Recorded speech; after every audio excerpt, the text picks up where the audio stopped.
Hi, and welcome to Living in El Paso, Texas. My name is John Pena, and I'm a real estate agent with eXp, and today we're going to be talking all about the cost of living. So I've been talking to a lot of people from out of state who are considering a move to Texas.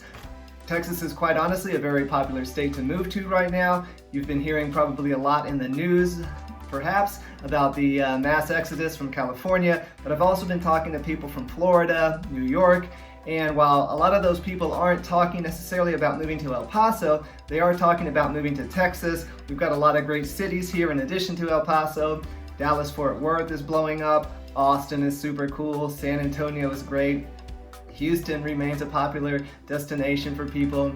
So today I thought I would tell you a little bit though specifically about El Paso and the cost of living here and compare it to some of those other cities in Houston.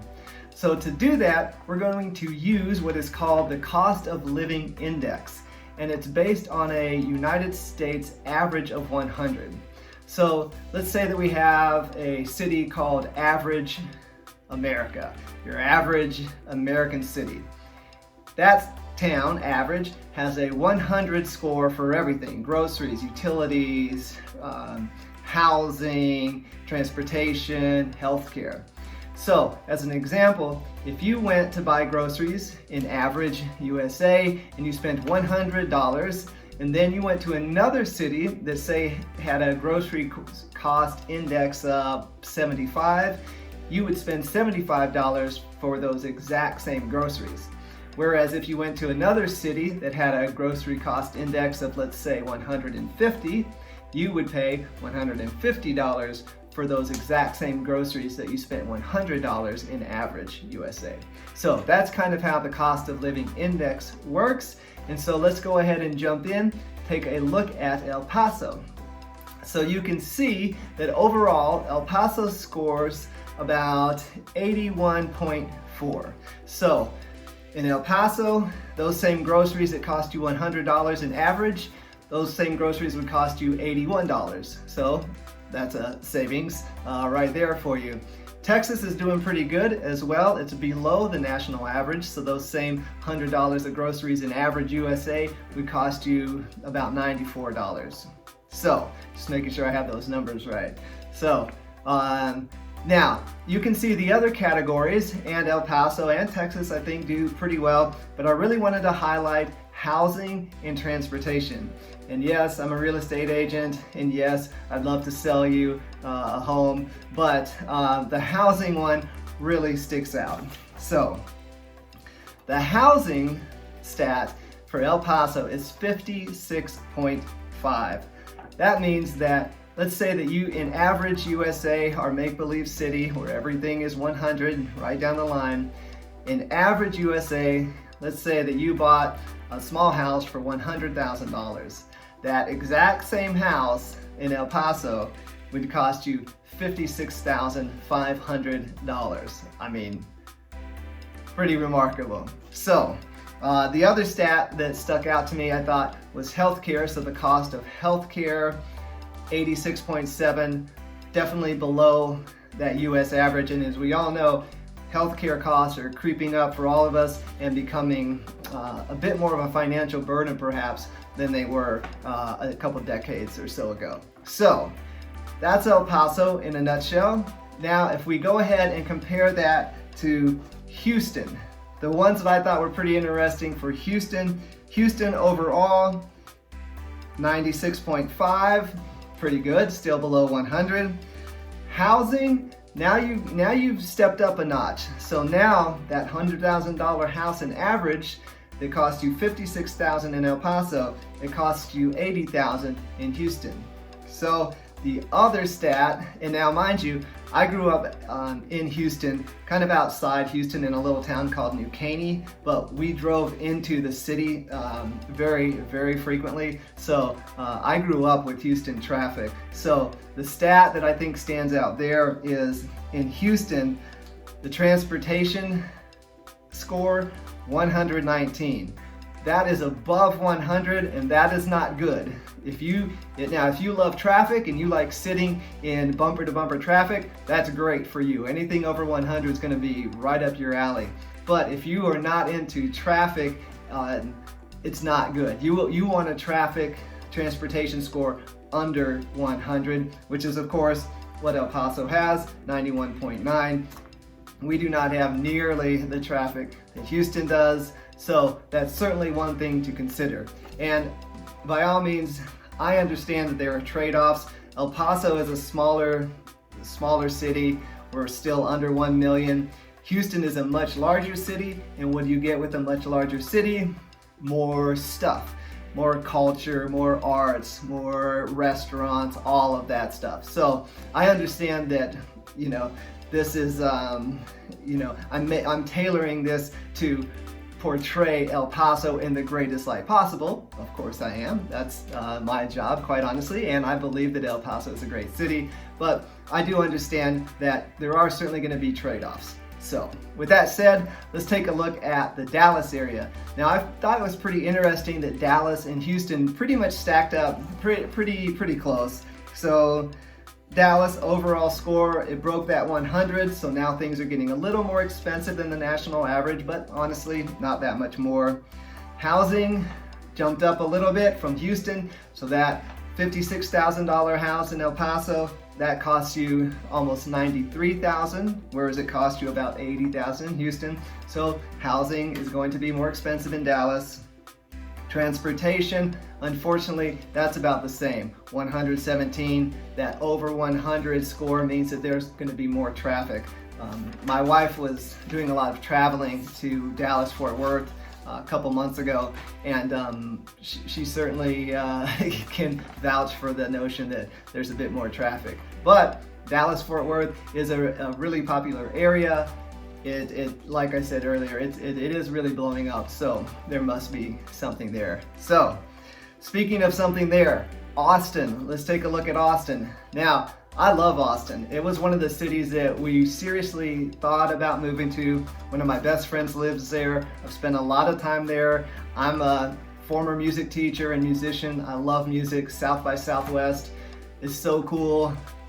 Austin is fantastic. So don't get me wrong when I give you these numbers, but Austin's overall cost of living is creeping up to 120. So that house that cost $100,000 in average USA, that costs you $159,000. So that's a pretty significant bump up. So definitely something to think about. The average home price in El Paso, $130,000. That same house in Austin, $369,000. It's about 2.8 times more expensive.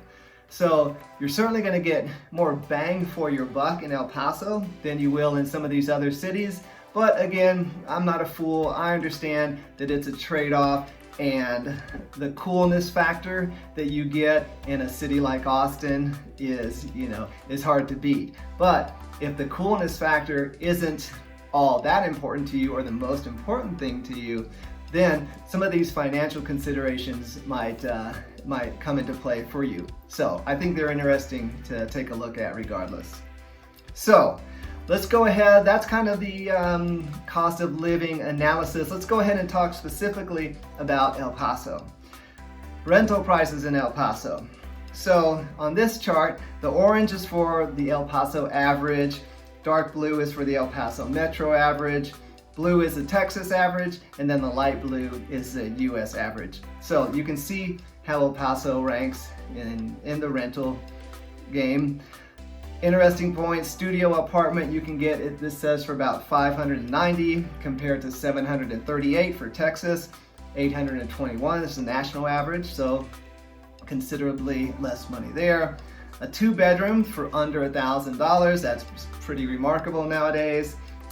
I have a friend who actually is renting a 1-bedroom apartment at the foot of the Franklin Mountains on the west side. It's a really great area. It's off of Stanton Street, which is a really very nice area, and she's paying $625. So just for comparison's sake, rental prices, I think it's fair to say, pretty affordable. So let's talk utilities.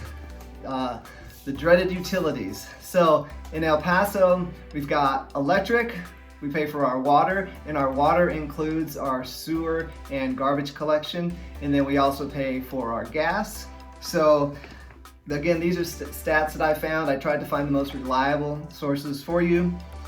For a 915 square foot apartment, you're going to pay for all of those utilities roughly $155 a month, whereas a 2,000 square foot home, you're going to pay closer to $250 a month. So I can speak directly to this because we just purchased a home here in El Paso, like I've said before.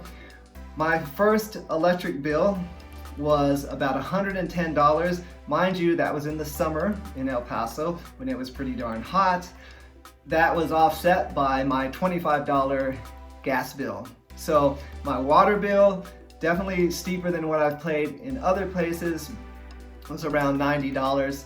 And so those prices are going to fluctuate. Right now in the summer, electric bills are obviously going to be a little bit higher. My water bill is higher because I have a swimming pool, and I also have one daughter who is living with us for the last couple of months and takes 2-hour-long showers and baths. If you're a father, you know what I'm saying right there. And internet costs, those are going to run you about $60 a month. So we have Spectrum, and works great. So let's go a couple more slides for you here. Transportation, we talked about how there really isn't very bad traffic.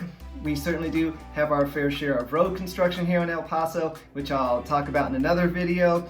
But while nobody likes road construction, it's nice because you can tell that the city is thinking ahead and preparing the infrastructure to make it so that when new people do come into our city, we don't have those traffic nightmares. So I do feel like we're kind of getting ahead of the curve, which is nice.